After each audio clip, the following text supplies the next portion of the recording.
Sure, she exclaimed. They would if they heard your language.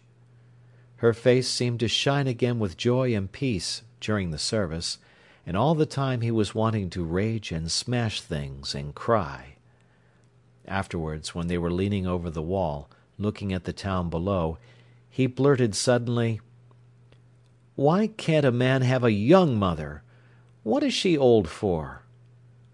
"Well," his mother laughed, "she can hardly help it." "And why wasn't I the oldest son?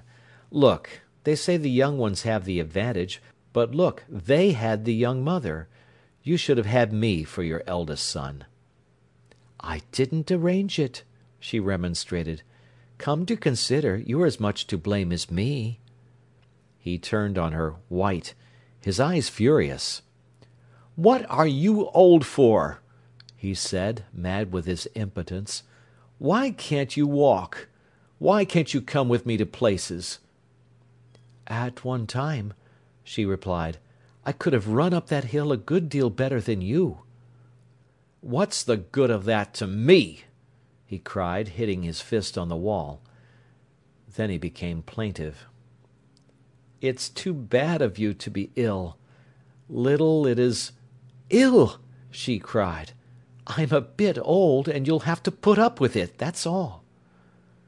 They were quiet, but it was as much as they could bear. They got jolly again over tea. As they sat by Brayford, watching the boats, he told her about Clara. His mother asked him innumerable questions. "Then who does she live with?" "With her mother, on Bluebell Hill." "And have they enough to keep them?" "I don't think so. I think they do lace work." "And wherein lies her charm, my boy?" "I don't know that she's charming, mother, but she's nice. And she seems straight, you know. Not a bit deep. Not a bit." "But she's a good deal older than you." "She's 30. I'm going on 23. "You haven't told me what you like her for." "Because I don't know. A sort of defiant way she's got. A sort of angry way." Mrs. Morel considered. She would have been glad now for her son to fall in love with some woman who would. She did not know what. But he fretted so, got so furious suddenly, and again was melancholic. She wished he knew some nice woman. She did not know what she wished, but left it vague. At any rate, she was not hostile to the idea of Clara. Annie, too, was getting married. Leonard had gone away to work in Birmingham. One week-end when he was home, she had said to him, "You don't look very well, my lad." "I don't know," he said. "I feel anyhow or nohow, ma." He called her ma already in his boyish fashion. "Are you sure they're good lodgings?"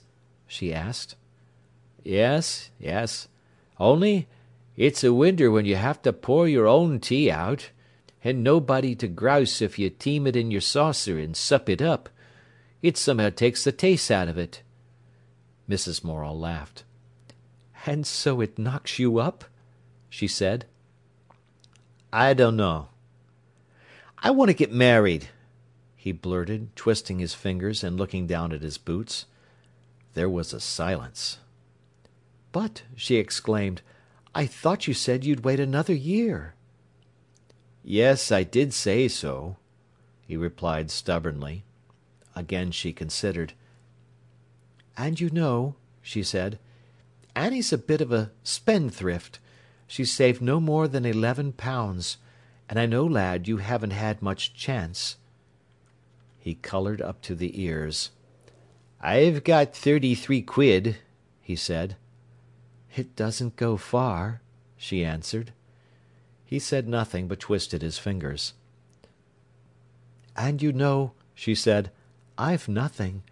"I didn't want ma," he cried, very red, suffering and remonstrating. "No, my lad, I know. I was only wishing I had. And take away £5 for the wedding and things, it leaves £29. You won't do much on that."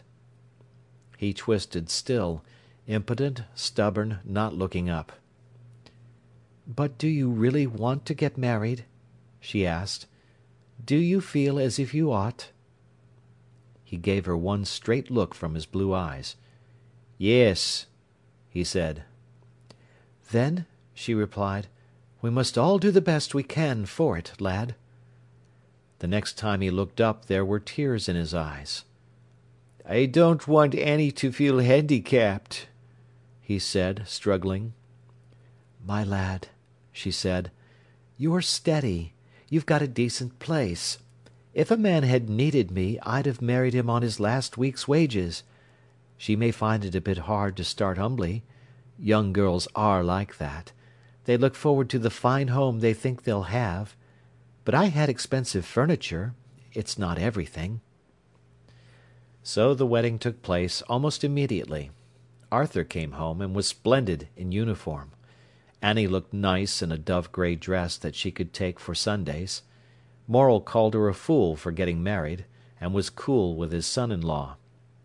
Mrs. Morel had white tips in her bonnet, and some white on her blouse, and was teased by both her sons for fancying herself so grand. Leonard was jolly and cordial, and felt a fearful fool. Paul could not quite see what Annie wanted to get married for. He was fond of her, and she of him. Still, he hoped rather lugubriously that it would turn out all right. Arthur was astonishingly handsome in his scarlet and yellow, and he knew it well, but was secretly ashamed of the uniform. Annie cried her eyes up in the kitchen, on leaving her mother. Mrs. Morel cried a little, then patted her on the back and said, "But don't cry, child, he'll be good to you." Morel stamped and said she was a fool to go and tie herself up. Leonard looked white and overwrought. Mrs. Morel said to him, "I shall trust her to you, my lad, and hold you responsible for her." "You can," he said, nearly dead with the ordeal, and it was all over. When Morel and Arthur were in bed, Paul sat talking, as he often did, with his mother. "You're not sorry she's married, mother, are you?" he asked. "I'm not sorry she's married, but it seems strange that she should go from me. It even seems to me hard that she can prefer to go with her Leonard. That's how mothers are. I know it's silly." "And shall you be miserable about her?" "When I think of my own wedding day," his mother answered, "I can only hope her life will be different." "But you can trust him to be good to her?" "Yes, yes. They say he's not good enough for her. But I say if a man is genuine, as he is, and a girl is fond of him, then it should be all right. He's as good as she." "So you don't mind?" "I would never have let a daughter of mine marry a man I didn't feel to be genuine through and through. And yet there's a gap now she's gone." They were both miserable, and wanted her back again. It seemed to Paul his mother looked lonely, in her new black silk blouse with its bit of white trimming. "At any rate, mother, I shall never marry," he said. "Ay, they all say that, my lad. You've not met the one yet. Only wait a year or two." "But I shan't marry, mother. I shall live with you, and we'll have a servant." "Ay, my lad. It's easy to talk. We'll see when the time comes." "What time? I'm nearly 23. "Yes, you're not one that would marry young, but in 3 years' time—" "I shall be with you just the same." "We'll see, my boy. We'll see." "But you don't want me to marry?" "I shouldn't like to think of you going through your life without anybody to care for you and do. No." "And you think I ought to marry?" "Sooner or later every man ought." "But you'd rather it were later." "It would be hard, and very hard. It's as they say, a son's my son till he takes him a wife, but my daughter's my daughter the whole of her life." "And you think I'd let a wife take me from you?" "Well, you wouldn't ask her to marry your mother as well as you." Mrs. Morel smiled.